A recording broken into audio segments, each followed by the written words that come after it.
Le PSG élimine le Barça, controverse et intensité en Ligue des Champions. Le dilemme de Ferran Torres, un test de leadership pour Laporta au FC Barcelone. Avant de commencer, si c'est la première fois que tu passes ici, je t'invite donc à t'abonner, ça prend 2 secondes et ça fait plaisir, merci beaucoup à toi. La défaite inattendue du FC Barcelone face au Paris Saint-Germain lors des quarts de finale de la Ligue des Champions a été un véritable coup de tonnerre dans le monde du football. Les Catalans, habituellement redoutables sur leur terrain, ont été surpris par la détermination et l'efficacité du PSG, qui a infligé une défaite cuisante de 4-1 au Camp Nou. Cette défaite a non seulement été le résultat du talent des Parisiens, mais aussi de certaines décisions controversées de l'arbitre, notamment l'expulsion de Ronald Araujo, qui a été critiquée ouvertement par certains membres du FC Barcelone.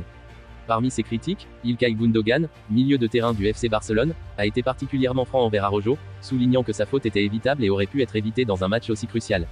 Dans un contexte où chaque erreur peut être fatale, la nécessité pour les joueurs de rester calmes et de prendre des décisions réfléchies est primordiale, et Araujo n'a pas réussi à respecter cela, selon Gundogan.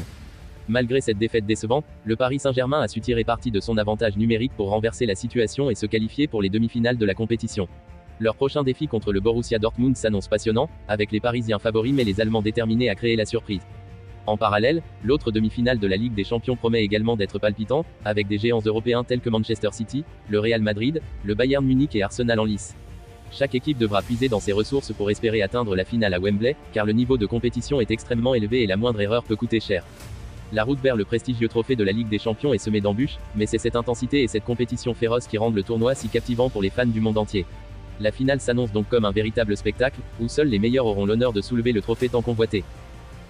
Le FC Barcelone se retrouve dans une situation délicate, scrutant avec inquiétude le parcours de Ferran Torres depuis son arrivée pour une somme considérable de 55 millions d'euros.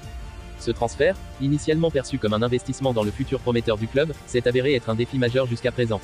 Les attentes placées en Torres étaient grandes, mais les performances sur le terrain n'ont pas été à la hauteur de ces attentes, ce qui a généré frustration et interrogation au sein du club. Le jeune ailier peine à trouver sa place dans l'équipe et à maintenir un niveau de jeu constant.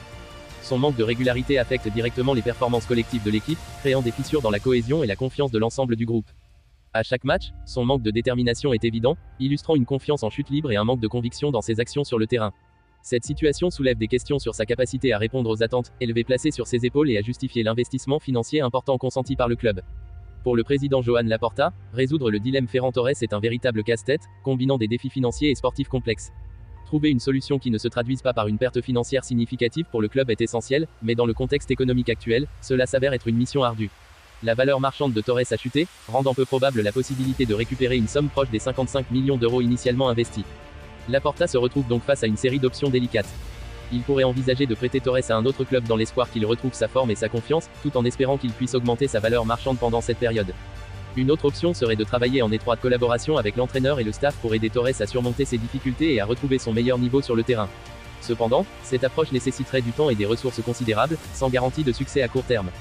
Quelle que soit la décision prise, il est évident que le FC Barcelone est confronté à un défi majeur avec Ferran Torres, et la manière dont ce dilemme est résolu pourrait façonner non seulement l'avenir sportif du club, mais aussi sa santé financière à long terme.